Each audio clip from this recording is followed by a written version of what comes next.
तीनों ज़राई क़वानीन को वापस लेने से जुड़े बिल को मरकज़ी काबीना से मिली मंजूरी, सरमाई इजलास में किया जाएगा पेश। वज़ीर-ए-आज़म नरेंद्र मोदी ने गुरु पर्व के मौके पर मुल्क से खिताब करते हुए ज़राई क़वानीन को वापस लेने का किया था ऐलान।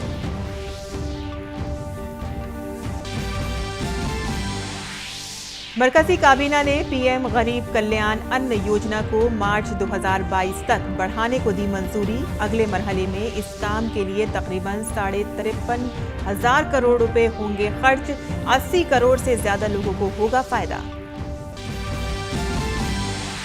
दिल्ली एनसीआर में बढ़ती आलूदगी पर सुप्रीम कोर्ट ने जाहिर की नाराजगी। पीर को मामले की होगी दोबारा समाअत। कौमी राजधानी दिल्ली में हवा के मयार में मामूली बेहतरी। दिल्ली में 29 नवंबर से खुलेंगे स्कूल, कॉलेज और ऑफिस। मुल्क गिर टीकाकारी मुहिम के तहत अब तक 118 करोड़ 44 लाख से ज्यादा लगाए गए टीके। कोविड से सेहतियाब होने की शरह हुई 98.33%। कोविड टेस्टिंग में कमी को लेकर वजारत सेहत अलर्ट। मरकजी सेहत सेक्रेटरी राजेश भूषण ने टेस्टिंग बढ़ाने के लिए कई रियासतों को लिखा खत। सड़क ट्रांसपोर्ट और कौमी शाहराहों के मरकजी वजीर नितिन गडकरी की जम्मू कश्मीर के लोगों को बुनियादी ढांचे की सौगात। 11,721 करोड़ रुपए की सरमायाकारी से 297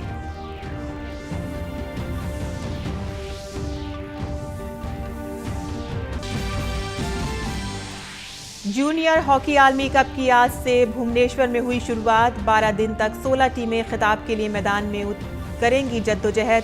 साबका फातेह भारतीय टीम पहले मुकाबले में आज फ्रांस के खिलाफ उतरेगी मैदान में।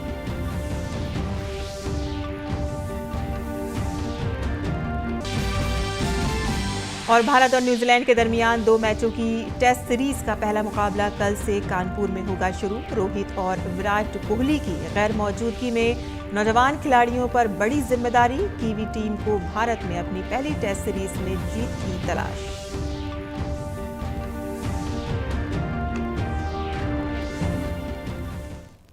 आदाब नाज़रीन, खबरनामे में आपका इस्तकबाल है। मैं हूं साइमा खान। अब खबरें तफसील से।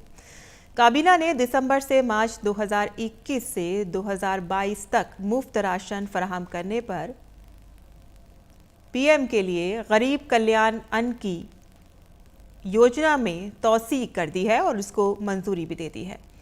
इस फैसले के बारे में मालूमात देते हुए वज़ीर इत्तलात और नशरियात अनुराग सिंह ठाकुर ने कहा कि पूरी दुनिया में भारत वाहिद मुल्क है जिसने 80 करोड़ लोगों को मुफ्त अनाज दिया है। उन्होंने बताया कि 609 लाख मीट्रिक टन अनाज फराहम करने की मंजूरी दी गई है और जिस पर तकरीबन 2000 करोड़ 60 लाख रुपए खर्च होंगे। प्रधानमंत्री गरीब कल्याण अन्न योजना के माध्यम से देश के लगभग 80 करोड़ से ज़्यादा लोगों को 5 किलो गेहूं या चावल मुफ्त में देने की योजना जो मार्च 2020 से लेकर अब तक लगभग 15 महीने तक देश के करोड़ों को देने का काम किया है, करोड़ों लोगों को देने का काम किया है, उसमें दिसंबर 2021 से लेकर मार्च 2022 तक 4 महीने के लिए बढ़ाने का निर्णय किया गया है। और काबीना ने तीनों ज़राई क़वानीन को वापस लेने की रस्मी कार्रवाई भी मुकम्मल कर ली है। उन्होंने कहा है कि इसे वापस लेने का अमल आइंदा पार्लियामेंट के इजलास में मुकम्मल कर लिया जाएगा। कैबिनेट की बैठक हुई तो उसमें इन सभी औपचारिकताओं को पूरा करके कैबिनेट ने तीनों बिल वापस लेने का जो औपचारिकता है उसको पूरा किया है। कुछ ही दिनों के बाद अगले हफ्ते की शुरुआत में पार्लियामेंट का सत्र आएगा और ये जो तीनों विधेयक लोकसभा राज्यसभा में पूर्व में पास हुए थे, इनको वहाँ पर बाकी जो प्रक्रिया वापस लेने की वहाँ पर पूरी कर दी जाएगी। और तीनों ज़राई क़वानीन वापस लेने के फैसले पर मुल्क भर के किसानों का रद्द-ए-अमल सामने आ रहा है। मुल्क भर में किसानों ने इस फैसले का खैर मकदम किया है और मरकज़ी सरकार की किसानों पर मरकूज स्कीमों पर खुशी जाहिर की है। हमें बहुत खुशी है कि जो ये कानून कृषि कानून था हमारे प्राइम मिनिस्टर जी ने वापस ले लिया तो अब हम चाहते हैं कि किसान जो है अपना आंदोलन वो ख़त्म करें और अपने अपने घरों में जाएं, अपना कारोबार करें। इसके लिए हमें सब ने मिलकर प्रधानमंत्री जी का शुक्रिया अदा करना चाहिए। मोदी सरकार ने जो ये 3 कानून वापस लिए हैं, मेरा किसानों से अनुरोध है कि इनको खोला जाए ताकि आम आदमी को यहाँ से निकलने बढ़ने में कोई परेशानी ना हो।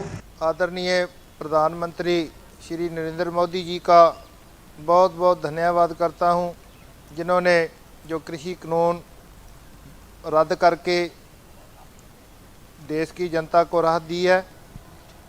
और मैं जो किसान भाई इस आंदोलन का हिस्सा बने हुए हैं, जितनी भी जथेबंदियां हैं, मैं उनसे निवेदन करता हूं, विनती करता हूं कि वो सारे ही इस आंदोलन को ख़त्म करके वो अपने काम धंधे में लगें। प्रधानमंत्री जी ने बहुत ही सोच विचार करके और किसान हित में फैसला लेते हुए उक्त कानून को वापस लिया है। हम लोग खुश हैं, संतुष्ट है उनके कृषि कानून वापस लेने से। केंद्रीय सरकार को और नरेंद्र मोदी जी को धन्यवाद बोलना चाहता हूं, क्योंकि ये जो कृषि बिल को प्रत्याहार करने के लिए, और जो कृषक बंधु अभी भी धरने पे बैठा है, उन लोगों को आग्रह करना चाहता हूं कि उन लोगों का धरना प्रत्याहार कर ले और केंद्रीय सरकार और नरेंद्र मोदी जी के ऊपर आस्था रखे और भरोसा रखे, अपना धरना को उठा ले। और दिल्ली में फिजाई आलूदगी के मसले पर आज सुप्रीम कोर्ट में समाअत हुई, जिसमें सॉलिसिटर जनरल तुषार मेहता ने अदालत को अब तक के किए गए इक़दाम की जानकारी दी। एसजी ने कहा कि 578 तामीराती मकामात पर काम रोक दिया गया है, 250 रोड स्वीपिंग मशीनें इस्तेमाल की जा रही हैं और 1007 वाटर स्प्रिंकल्स यानी कि पानी के छिड़काव की मशीनें काम कर रही हैं। अदालत ने कहा कि कुछ दिनों तक तामीराती और गैर ज़रूरी साजो सामान ले जाने वाली गाड़ियों पर पाबंदी जारी रहेगी, जबकि हवा के मयार का इंडेक्स 100 से नीचे आने पर पाबंदियों में नरमी की जा सकती है। अदालत ने यह भी कहा कि इस तरह के फौरी इक़दाम के बजाय दस्तयाब अदाद-ओ-शुमार के मुताबिक हवा के मयार के ख़राब होने की पेशगोई करते हुए पेशगी इक़दाम किए जाएँ। अर्जी गुजार के वकील विकास सिंह ने इल्ज़ाम लगाया कि आइंदा होने वाले इंतखाबात की वजह से पंजाब में पराली जलाने वाले किसानों के खिलाफ कोई कार्रवाई नहीं की जा रही है। अदालत ने यूपी, पंजाब और हरियाणा से पूछा कि उन्होंने पराली को ठिकाने लगाने के लिए क्या इक़दाम किए हैं। जस्टिस DY चंद्रचूड़ ने कहा कि अब तक किए गए ज़्यादातर इक़दाम एमरजेंसी हैं, जबकि इंतज़ामिया को साइंसी अदद-ओ-शुमार और दिल्ली के मौसम की पेशगोई का इस्तेमाल करते हुए एहतियाती तदाबीर इख्तियार करनी चाहिए। चीफ जस्टिस ने तबसरा करते हुए कहा कि हुकूमतें इतने सालों से क्या कर रही हैं। सुप्रीम कोर्ट में पीर को इस मामले की दोबारा समाअत होगी।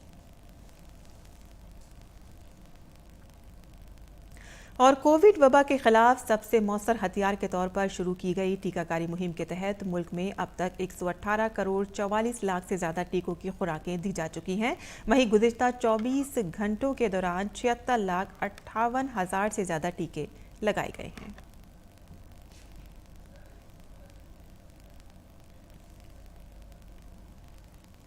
और वजारत सेहत और ख़ानदानी फलाह बहबूद के मुताबिक मुल्क गीर सतह पर कोरोना के मामलात में मुसलसल कमी दर्ज हो रही है। गुज़िश्ता 24 घंटों के दौरान मुल्क भर में कोरोना के 9,283 मामला दर्ज हुए हैं। वहीं गुज़िश्ता 24 घंटों में 10,949 मरीज़ इलाज के बाद सेहतयाब हुए हैं, जिसके बाद मुल्क में शरह सेहतयाबी 98.33% हो गई है। एक्टिव केसेस की कुल तादाद कम होकर 1,11,481 हो गई है। मरकजी सेहत सेक्रेटरी राजेश भूषण ने नागालैंड, सिक्किम, महाराष्ट्र, केरल, गोवा, मणिपुर, मेघालय, मिजोरम, जम्मू कश्मीर, पंजाब, राजस्थान, मगरबी बंगाल और लद्दाख को कोविड की जांच में इजाफा करने के लिए खत लिखा है। एक तरफ जहां कोरोना के मामलात में कमी आई है, तो वहीं दूसरी तरफ इन रियासतों में टेस्टिंग में भी कमी आई है। त्यौहार और शादी के पेश नज़र इन रियासतों से टेस्ट में इजाफा करने की हिदायत दी गई है। दुनिया के कई ममालिक इस वक्त चौथी और पांचवी लहर से गुजर रहे हैं। ऐसी सूरत हाल में काफ़ी हद तक एहतियात बरतने की ज़रूरत है।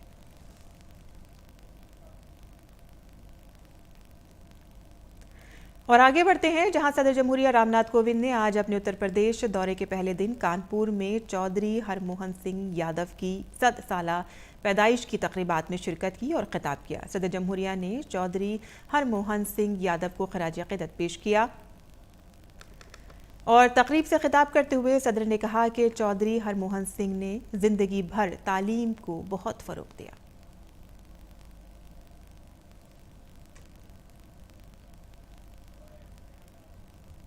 विकसित क्षेत्र का विकास जितना हो सकता है, यहाँ की परंपराओं और यहाँ की अनुकूलताओं के आधार पर बहुत कुछ किया गया, लेकिन जिस श्रृंखला का उल्लेख किया गया उससे मैं आज बहुत प्रभावित हूँ। शिक्षण संस्थाओं का जाल, एक ऐसा जाल बिछा दिया गया और जिसके लिए चौधरी हरमोहन सिंह बहुत, हम सबको कई बार कहते थे कि भाई कुछ आपके गांव में हो सके तो हो, ना हो सके, विकास हो या ना हो, लेकिन विकास का जो आधार है वो शिक्षा होती है और शिक्षा यदि बच्चों को मिलेगा तो अपने आप विकास का रास्ता ढूंढ लेंगे। और अपने खिताब में सदर जमहूरिया ने कहा कि आज़ादी के अमृत महोत्सव के दौरान हम जद्दोजहद आज़ादी के गुमनाम जंगजुओं को याद कर रहे हैं। भारत की विकास यात्रा में शिक्षकों और युवाओं की प्रभावशाली भूमिका रही है और आने वाले समय में देश के भविष्य को संवारने में भी उनकी महत्वपूर्ण भूमिका रहेगी। भारत की आज़ादी के 75 वर्ष पूरे होने वाले हैं और इस समय पूरे देश में आज़ादी का अमृत महोत्सव मनाया जा रहा है। आज़ादी की लड़ाई में हजारों सेनानियों ने अपना सर्वस्व न्यौछावर कर दिया था। इनमें से अनेक बलिदानियों के नाम हम जानते हैं, लेकिन बहुतों के नाम इतिहास के पन्नों में कहीं गुम हो गए हैं। 2 वर्ष तक चलने वाले इस महोत्सव के दौरान हम स्वाधीनता संग्राम के इन गुमनाम सेनानियों के योगदान का भी स्मरण करेंगे। वज़ीर-ए-आज़म नरेंद्र मोदी 25 नवंबर को यानी कि कल नोएडा बैनुल अक़वामी हवाई अड्डे का संग बुनियाद रखने वाले हैं। ये मुल्क का पहला मुकम्मल तौर पर ग्रीन एयरपोर्ट होगा। इस हवाई अड्डे से पूरे मगरबी उत्तर प्रदेश और दिल्ली एनसीआर को फ़ायदा होने वाला है। जेवर के MLA धीरेन्द्र सिंह ने कहा है कि इससे न सिर्फ मगरबी उत्तर प्रदेश बल्कि पूरे यूपी की तरक्की में तेज़ी आएगी।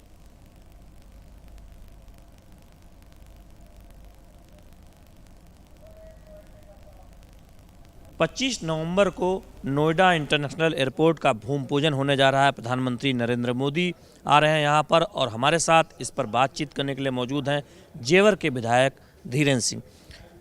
धीरेन्द्र जी, आपकी विधानसभा क्षेत्र में ये एयरपोर्ट बनने जा रहा है, एक बहुत बड़ा तोहफा है, न केवल इस विधानसभा क्षेत्र के लिए बल्कि इस पूरे परिक्षेत्र के लिए। निश्चित तौर से देश 1947 में आज़ाद हुआ था और मुझे याद है कि जब मैं छोटा था, पढ़ता था, तो यहाँ के लोग नौकरी करने के लिए हरियाणा या दिल्ली जाया करते थे।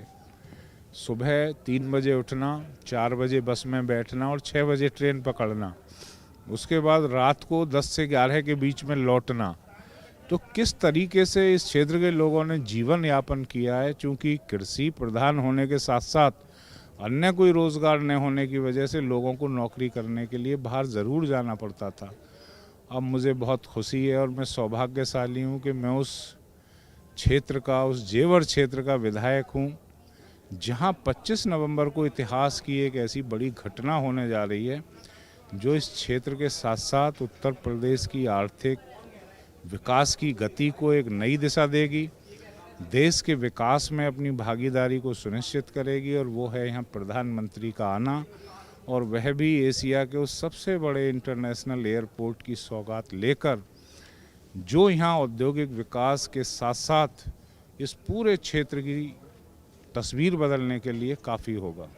कितना आप यहाँ पर निवेश आता हुआ देख रहे हैं रोजगार के लिहाज से, कितना आप महत्वपूर्ण मानते हैं इस एयरपोर्ट को, चूँकि ये केवल इस इलाके के लिए नहीं बल्कि उत्तर प्रदेश और उत्तर भारत के लिए बहुत अहम है, चूँकि एक बहुत बड़ा लॉजिस्टिक हब इसके साथ बन रहा है। आपने देखा होगा कि जो अंतर्राष्ट्रीय एयरपोर्ट इंदिरा गांधी दिल्ली में स्थित है, उसी की वजह से वहाँ आसपास हरियाणा के क्षेत्रों में और पूरा गुड़गांव शहर उस एयरपोर्ट की वजह से ही बसा। लेकिन जब से प्रदेश के मुख्यमंत्री योगी आदित्यनाथ जी बने, उन्होंने जेवर की तरफ मोड़ा सारे निवेशकों को और यहाँ एयरपोर्ट को मंजूरी दिलाकर वो मुकाम और कामयाबी हासिल की जिसकी पूरे उत्तर प्रदेश को बहुत दिनों से इंतज़ार था। वह रोज़गार लाखों में हो सकता है। मैं तो मानता हूँ कि 3 से 5 लाख प्रत्यक्ष और अप्रत्यक्ष रोज़गार आने वाले 10 सालों में यहाँ जनरेट होंगे। जो बड़ी बड़ी औद्योगिक इकाइयाँ अपने उद्योग लगा रही हैं, और उस समय भी जब कोरोना के 2 काल थे, पूरी दुनिया में आर्थिक मंदी थी, यहाँ लोगों ने काफ़ी ज़मीनें खरीदी बाहर की कंपनियों ने और अपने उद्योग धंधे लगाने में रुचि दिखाई। और ऐसे उद्योग धंधे भी यहाँ आ रहे हैं जो महिलाओं को रोज़गार देंगे, जैसे हैंडीक्राफ्ट से संबंधित, अपैरल पार्क से संबंधित। तो कुल मिलाकर यह इलाका प्रदेश के आर्थिक विकास की राजधानी बनने जा रहा है, और यहाँ से जो विकास जाएगा वो पूरे देश की आर्थिक गति को और गति प्रदान करेगा। इस तरीके से इस क्षेत्र का विकास प्रदेश के मुख्यमंत्री कर रहे हैं, और यह किसानों के लिए उनकी सब्जियां, उनके फल, उनको निर्यात करने का भी एक बेहतरीन माध्यम बन सकता है, क्योंकि आसपास जो ज़िला बुलंदशहर, अलीगढ़ एक कृषि प्रधान क्षेत्र है। कुल मिलाकर इसके बनने से एक बहुआयामी विकास इस पूरे क्षेत्र का होगा। धीरेन्द्र सिंह जेवर के विधायक बता रहे थे कि किस तरह से नोएडा अंतर्राष्ट्रीय एयरपोर्ट से न केवल इस इलाके बल्कि पूरे उत्तर प्रदेश और उत्तर भारत के विकास को एक नई रफ्तार, नई गति मिलने वाली है। कैमरामैन अनिल कुमार के साथ शैलेंद्र मिश्र, डीडी न्यूज, जेवर। और बांग्लादेश के हाई कमिश्नर मोहम्मद इमरान और भारतीय फौजी सरबराह एमएम नरवाणे आज नई दिल्ली में भारत बांग्लादेश दोस्ती के 50 साल के मौके पर एक सेमिनार में शिरकत की। इस मौके पर भारतीय army chief general MM Naravane ने कहा कि भारत और बांग्लादेश ने सरहदी तनाज़े को बातचीत के जरिए हल करके पूरी दुनिया के सामने एक मिसाल कायम की है। उन्होंने कहा कि बाज़ ममालिक रिवायती प्रोटोकॉल तोड़कर दूसरे ममालिक की इलाकाई सालमियत को नज़रअंदाज कर रहे हैं। ऐसी सूरत हाल में भारत बांग्लादेश की दोस्ती एक मिसाल है। The historic land boundary agreement between our nations has set a unique example of how to resolve complex border issues through mutual negotiations and a constructive outlook. This at a time when certain countries are trying to alter the status quo by force, bypassing traditional norms and protocols, and with complete disregard to the territorial integrity of others. Such agreements as that between our two countries epitomizes the 3 M's: mutual respect, trust, and a commitment to a rules-based order. फौजी सरबराह ने कहा कि बांग्लादेश ने आशुगंज में 1971 के मुक्ति संग्राम में शहीद होने वाले भारतीय फौजियों की यादगार बनाने का फैसला किया है, जिससे दो तरफा ताल्लुकात मजीद मजबूत होंगे। In a significant decision which further reinforces our bilateral connect, Bangladesh has announced the construction of a monument at Ashuganj for the Indian soldiers who laid down their lives in the 1971 War of Liberation. This monument has special significance as the Indian Army, along with Bangladeshi freedom fighters, fought some decisive battles with the enemy at Ashuganj. और दिल्ली का इंदिरा गांधी बैनुल-अक़वामी हवाई अड्डा 2030 तक मुकम्मल तौर पर 0 carbon इखराज वाला हवाई अड्डा बन जाएगा। यह हदफ 2005 तक मौसमियाती तब्दीली पर बैन हुकूमती पैनल की तरफ से मुकर्ररा मियाद से कबल हासिल किया जाएगा। दिल्ली इंटरनेशनल एयरपोर्ट लिमिटेड के चीफ एग्जीक्यूटिव अफसर विद्या कुमार जयपुरिया ने कहा है कि 0 कार्बन के इखराज के हदफ को हासिल करने के लिए काम जारी है।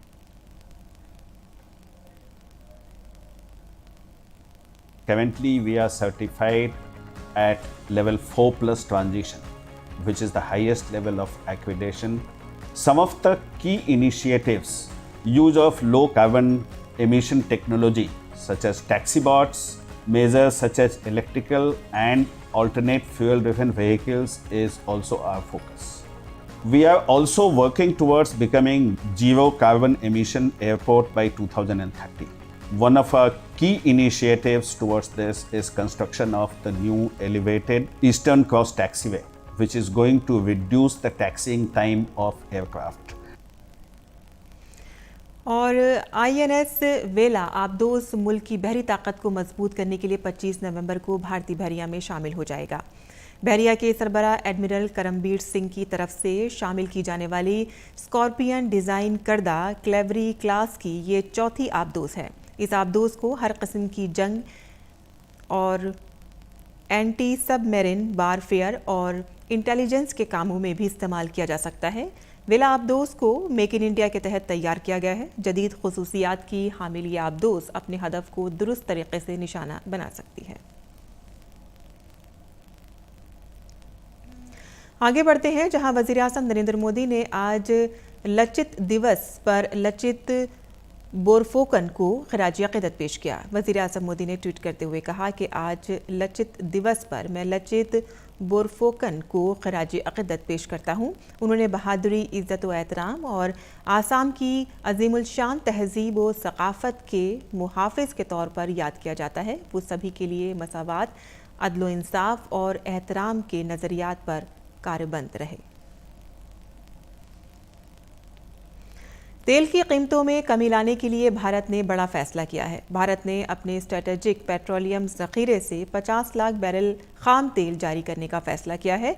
इससे बाजार में खाम तेल की मौजूदगी बढ़ने के साथ ही इसकी कीमतें नीचे आने की उम्मीद है। भारत के फैसले के बाद अमेरिका ने भी स्ट्रेटेजिक तेल ज़ख़ीरे से 5 करोड़ बैरल तेल निकालने का फैसला किया है। व्हाइट हाउस ने एक बयान में कहा है कि 5 करोड़ बैरल में से 3.2 करोड़ बैरल अमेरिकी स्ट्रेटेजिक पेट्रोलियम ज़ख़ीरे से आइंदा कई महीनों में एक पैकेज के तौर पर जारी किया जाएगा।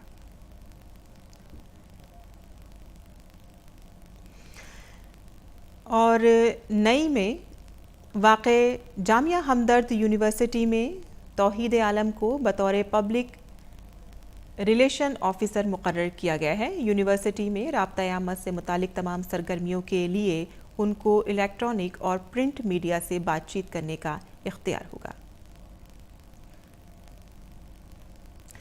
गोवा में इन दिनों 52वें भारतीय बैनुल-अक़वामी फिल्म फेस्टिवल की धूम देखने को मिल रही है। इफ्फी के चौथे दिन जहां कई फिल्मों की नुमाइश की गई, तो वहीं बातचीत के कई प्रोग्रामों के जरिए मुल्क और दुनिया के तजर्बात का तबादला किया गया। कोरोना ज़ाब्तों की पाबंदी करते हुए बड़ी तादाद में लोग फिल्मों के इस अजीम मेले में पहुंच रहे हैं। चौथे दिन बुद्धदेव दास गुप्ता की हिदायतकारी में बनी फिल्म कालपुरुष और बधाई हो के जरिए सुरेख सीकरी को खिराज अक़ीदत पेश किया जा रहा है। वहीं सत्यजीत की जलसागर भी स्क्रीन की गई। मारूफ डायरेक्टर अशोक विश्वनाथन के गैर फीचर फिल्म ज़ुमरे में फिल्म की स्क्रीनिंग हुई, जो तवज्जो का मरकज रही। वहीं आज मास्टर क्लासेस में मशहूर डायरेक्टर शुजीत सिरकार ने अपनी फिल्म उधम सिंह के बारे में बात की। सरदार उधम ऐसे रिवोल्यूशनरी थे, ये हमको मालूम नहीं था। और जलियांवाला हत्याकांड एक जो इस तरह से फिल्माया, मतलब इस तरह से भयानक था, ये हमको पढ़े तो थे लेकिन कोई आइडिया नहीं था। तो ये दो चीज़ें जो हैं वो बहुत इम्पोर्टेंट जो मेरे को फीडबैक मिली। तो मतलब एज ए डायरेक्टर मैं खुशी होऊंगा कि इतने लोगों ने देखा और इस तरह का रिएक्शन आया। सब लोग मतलब एक कुछ लोगों ने कहा तो रिएक्शन ऐसे ही, कुछ शब्द नहीं थे उनके पास। इफ्फी अपने पूरे शबाब पर है। फिल्मों की स्क्रीनिंग की जा रही है और सभी शोज हाउसफुल जा रहे हैं। बड़ी तादाद में शायकीन यहाँ पहुँच रहे हैं। वहीं ऑनलाइन सेशंस में भी शायकीन की तादाद के ताल्लुक से इफ्फी ने सारे रिकॉर्ड तोड़ दिए हैं। पणजी से ज्योतिका ग्रोवर की रिपोर्ट, डीडी न्यूज़ उर्दू खबरें। और उर्दू की मशहूर शायरा परवीन शाकिर का आज यौम पैदाइश है। वो 24 नवंबर 1952 को पाकिस्तान के शहर कराची में पैदा हुई। परवीन शाकिर को उर्दू की मुनफरिद लहजे की शायरा होने की वजह से बहुत ही कम अरसे में वो शोहरत हासिल हुई, जो बहुत कम लोगों को हासिल हो पाती है। पेश है हमारी ये रिपोर्ट। तू मेरा कुछ नहीं लगता मगर है जाने हयात, जाने क्यों तेरे लिए दिल को धड़कता देखूं। जवाब ढूंढ रहा था नई मोहब्बत का, वो कह रहा था कि मैं उसको भूल जाऊंगी। इन अशार की खालिक और मुनफरिद लबो लहजे की शायरा परवीन शाकिर की पूरी शायरी उनके अपने जज्बात और एहसासात का इजहार है, जो दर्द कायनात बन जाता है। इसीलिए उन्हें दौरे जदीद की शायरात में नुमाया मुकाम हासिल है। परवीन के यहाँ एहसास की जो शिद्दत है वो उनकी हम असर दूसरी शायरात के यहाँ नज़र नहीं आती। उनकी शायरी में कौस व क़ज़ा के सभी रंग नज़र आते हैं। उनके पहले मजमूए खुशबू में एक नौजवान दोशीज़ा के शौक़ व शंग जज्बात का इजहार है। ज़िंदगी की दुश्वार गुजार राहों का एहसास तो बाद में हुआ, जिसका इजहार उनकी बात की शायरी में जगह जगह मिलता है।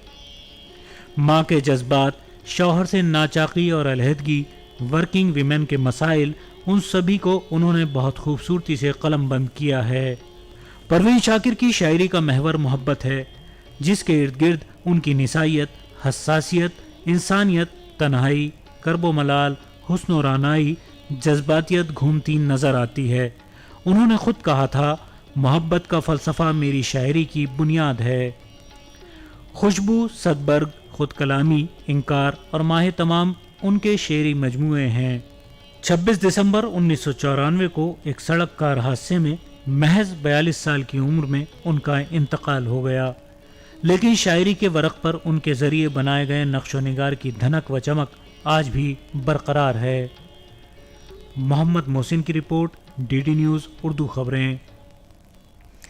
और खेल की खबरों में भारत और न्यूजीलैंड के दरमियान 2 टेस्ट मैचों की सीरीज का पहला टेस्ट मैच जुमेरात से कानपुर के ग्रीन पार्क स्टेडियम में शुरू होगा।